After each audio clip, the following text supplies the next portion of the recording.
Bien le bonjour à tous et à toutes, nous sommes le 14 octobre aujourd'hui, il est actuellement 9h21, vous êtes en compagnie du journal des lycéens et nous sommes en compagnie nous-mêmes de Clairette. Coucou! Et de moi-même Léane, peut-être. C'est une bonne idée de te présenter, oui. Ouais, c'est une bonne idée, oui, effectivement. Et Clairette et sa merveilleuse chronique, j'ai oublié de le préciser. Mais... Merci. Voilà. Ouais, tiens, en parlant de chronique, passons un petit peu au programme de ce qui se passe aujourd'hui.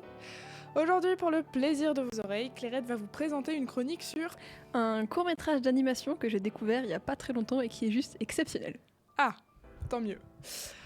Et ma chronique sur les tendances 2022, quelque peu étranges. Quoi qu'il en soit, tout sera bien évidemment coupé de notre petite musique de la semaine. Exactement. Que Clairette apprécie beaucoup, je pense. J'aime beaucoup cette musique. Puisque c'est elle qui l'a choisie. Et bah, on va pas tarder plus que ça. Clairette, je t'en prie. Bonjour tout le monde! Aujourd'hui, je vais encore vous parler d'une vidéo que j'ai découverte grâce à une notification YouTube.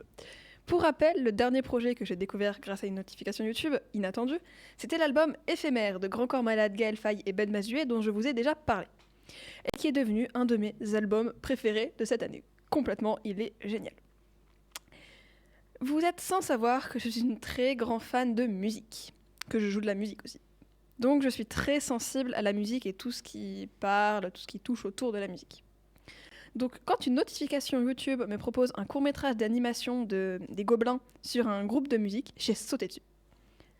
Avant de vous parler un peu du court-métrage en lui-même, je vais vous remettre un peu de contexte. Les Gobelins est une école d'animation située sur Paris. Donc non, ce ne sont pas des petits trolls avec des petites oreilles qui ont fait ce court-métrage, mais bien des élèves de cette école. L'école en question possède une chaîne YouTube où elle poste les courts-métrages de ses élèves. Les courts-métrages sont d'une qualité impressionnante, très souvent empreints d'une poésie. Et il y en a pour tous les goûts. Je vous conseille vivement d'aller faire un tour sur cette chaîne YouTube. Il y a des courts-métrages sans parole, certains sont doublés en français, d'autres en anglais. Il me semble même qu'il y en a un doublé en japonais. Et moi je suis une grande fan des japonais, donc je suis contente. Et ils sont toujours sous-titrés. Et c'est pas les sous-titres YouTube automatiques qui sont quelque peu étonnants. C'est vraiment des sous-titres... du coup, il faut quand même activer la fonctionnalité de YouTube, mais c'est des sous-titres qui sont propres, qui sont clairs, il n'y a pas de faute dedans, quoi. Donc foncez, vous n'avez aucune excuse pour aller sur cette chaîne YouTube. Bon, maintenant parlons du court-métrage en lui-même. Je vous ai même pas donné le titre. Donc le titre c'est Last Summer, et c'est un court-métrage d'animation réalisé par une bande d'élèves des Gobelins, donc Nicolas Bernardi, Alessandra De Stefano, Gabriela Lewandowska. Je suis désolée, je pense que je vais écorcher le nom de famille, parce qu'en plus c'est du coup une école internationale, donc il y a des gens de partout qui viennent, d'où le fait que le court-métrage soit en anglais.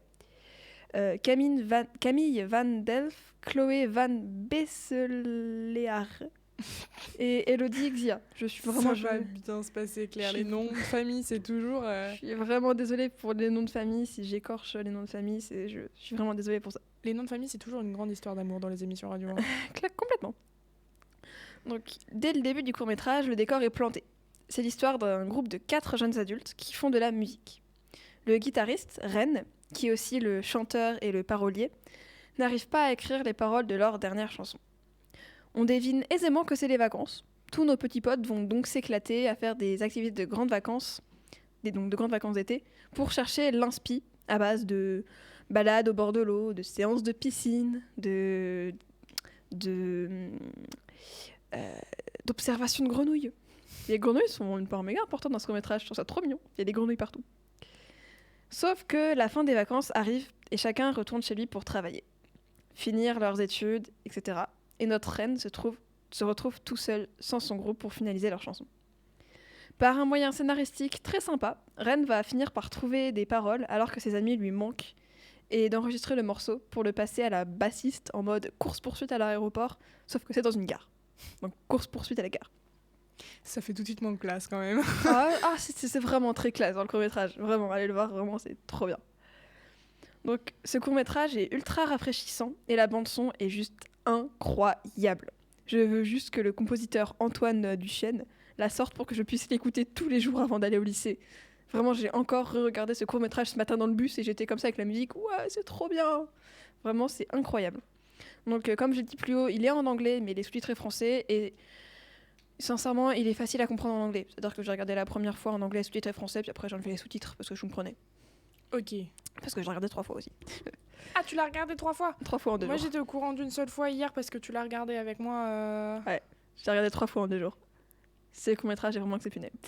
Ok, Donc, je pense que c'est un bon signe. Allez le Ah, voir. vraiment. Donc je vous conseille vraiment d'aller le regarder. Il est coloré, il est feel good, il est rafraîchissant. Bref, il est génial.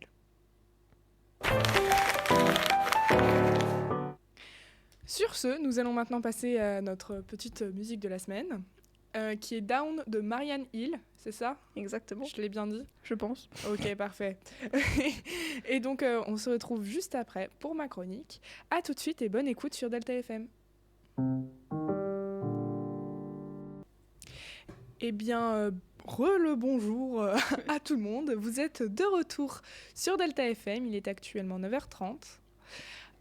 Vous êtes en compagnie de Claire et moi, et moi-même, Léane, encore une fois. Et c'était Down de Marina Hill. Je peux raconter une petite Marianne anecdote Hill. Marianne, oui, c'est pas Marina, Marianne Hill. Déjà, de 1, je savais pas, je connaissais pas cette version. C'est-à-dire que Ah ouais? Ouais, elle était géniale. Je connaissais du coup que la version où c'est, j'imagine, Marianne Hill qui chante, donc la voix de femme, juste. Je connaissais pas donc le rappeur qui vient, je connaissais pas cette version. Ah mince. Et pour vous dire, j'ai découvert cette musique dans une pub pour écouteurs iPhone. Enfin, Apple, je sais plus comment ils s'appellent les écouteurs d'iPhone. Les AirPods? Les AirPods, voilà. J'ai découvert cette pub pour une pub d'AirPods et je l'ai trouvée géniale, cette musique. Alors, les AirPods, je déteste Apple, donc voilà. Mais la musique est juste exceptionnelle. Sache que moi je connaissais pas du tout et je pense que la communication a pas dû bien passer puisque j'ai pas mis la bonne musique du coup. Alors si, complètement. Du coup, c'est la bonne musique. Juste, il y avait du coup le rappeur, je ne sais pas qui c'est du coup, qui Bah moi non plus. qui est là et je la trouve géniale cette version. Elle est bien, ouais. Enfin vraiment, du coup, c'est la même version mais que celle que je connais, mais avec un rappeur en plus. Mais donc, Avec un rappeur en plus, tant que c'est pas 3, ça va. ça aurait pu être sympa aussi.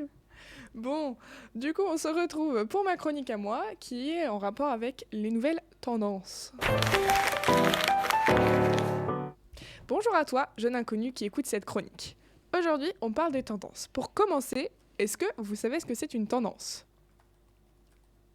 Sais-tu ce que c'est une tendance? C'est un truc que les gens aiment bien beaucoup, donc ils le font beaucoup, du coup ça devient la mode. Pas vraiment. Ok. Selon Google, une tendance, c'est une disposition particulière qui incite ou incline quelqu'un à avoir tel type de comportement. Et petit 2, une orientation, une direction de l'évolution de quelque chose, par exemple les tendances de musique contemporaine. Donc, on va voir quelles sont les tendances 2022. Quelle est la tendance, 2022 la plus bizarre? Est-ce que tu sais ce que c'est, Claire? Non. Ok. Est-ce que vous connaissez la tendance Weird Girl? Ah, j'en ai entendu parler sur Insta un jour. Donc, traduite littéralement par fille bizarre en français, elle consiste à prendre des vêtements, les superposer, les porter, sachant que le style de vêtements n'ont rien à voir. Donc, pas de panique si vous apercevez un combo doudoune, robe en dentelle et crocs. C'est fashion. Vous avez du mal à capter l'idée? Nous aussi. Mais pensez aux tenues inclassables affichées ces derniers mois par la mannequin Bella Hadid. Encore une fois, le nom de famille est probablement mal prononcé, mais on fait ce qu'on peut. Je crois que c'est Bella Hadid. Bella Hadid, l'ambassadrice 2022 de cette esthétique. Savez-vous d'où ça vient? Bah du coup non. Ah oui, j'ai réussi à dénicher l'origine rien que pour vous. Si ça, c'est pas sympa quand même. Donc ce style déjanté remonte beaucoup plus loin. Il est originaire du quartier Harajuku, à Tokyo. Je le prononce bien? Je sais pas comment ça s'écrit. Je sais pas. Vas-y. Je regarde. Harajuku. Ok, à Tokyo, voilà exactement, où il a émergé dès les années 80, jusqu'à devenir bien plus populaire dans les années 90, grâce au magazine Pop Fruit.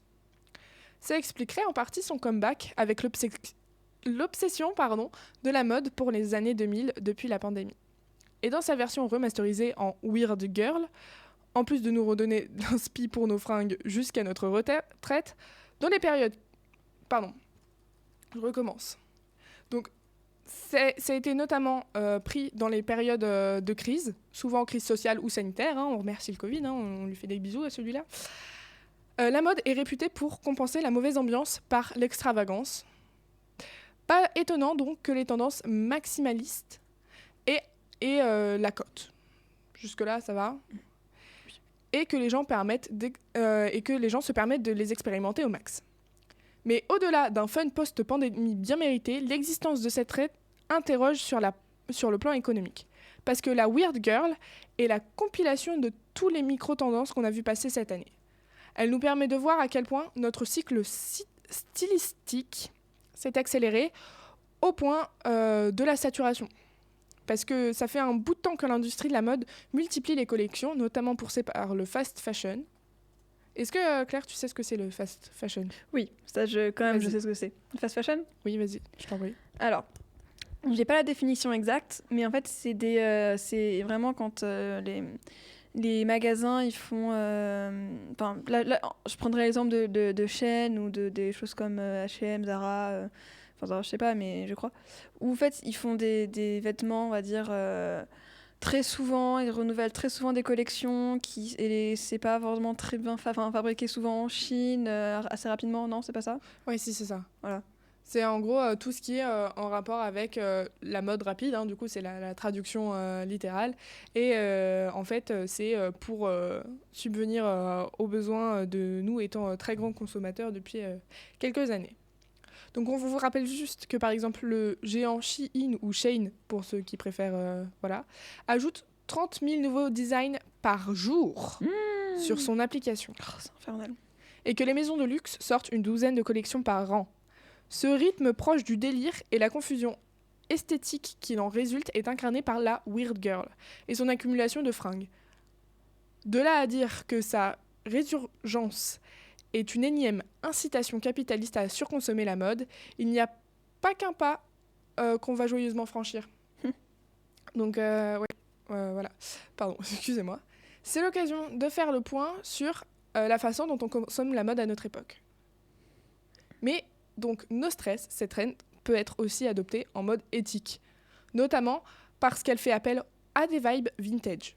Pour les choper, il suffit d'aller en fripe, ou encore mieux, de ne rien consommer en ressuscitant les vieux vêtements qu'on avait oubliés ces dernières années. En plus d'être écolo, cette approche amusante fait appel à notre créativité et permet de réaliser des combos qu'on n'aurait jamais imaginés. Un grand plongeon dans son placard, une petite compile robe jean Babity Gillette, et voici une Weird Girl 100% récup. Parce que oui, c'est bien d'être écolo. Oui, je suis d'accord. Et c'est sur ce petit point que se finit cette chronique.